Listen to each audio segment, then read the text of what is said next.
বলেছে হাইয়া আলাস সালাহ, শুনেছি কিন্তু সাড়া দিতে পারি নাই। কতবার আল্লাহ পাক বলেছে বান্দা আমাকে ডাক, আমি তো ডাকিনি। বান্দা এটা কর, আমি তো করিনি। বান্দা এইভাবে চল, আমি তো চলিনি। এইরকম হাজারটা আদেশ অমান্য করার পরও যেই রব দয়া বন্ধ করে নেই, রিজিক বন্ধ করে নেই, রহমত বন্ধ করে নেই, তিনি আমাদের রহমান রহিম। সুবহানাল্লাহ।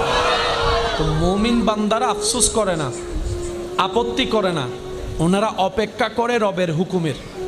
ওই রবের হুকুম আসা পর্যন্ত অপেক্ষা করার মাঝখানে যে রাস্তা, এটার নামেই সবর, এটার নামেই ধৈর্য। বলেন না সুবহানাল্লাহ। ওনারা সবরের রাস্তা দিয়ে যায়, শুকরের মাধ্যমে নিয়ামত নিয়ে আসে। সেজন্য আল্লাহ তাআলার প্রিয় বান্দা যারা হয়েছেন, হবেন, সবাইকে কষ্টের ভিতরে যেতে হয়। এটাই বিধান, এটাই নিয়ম। এখান থেকে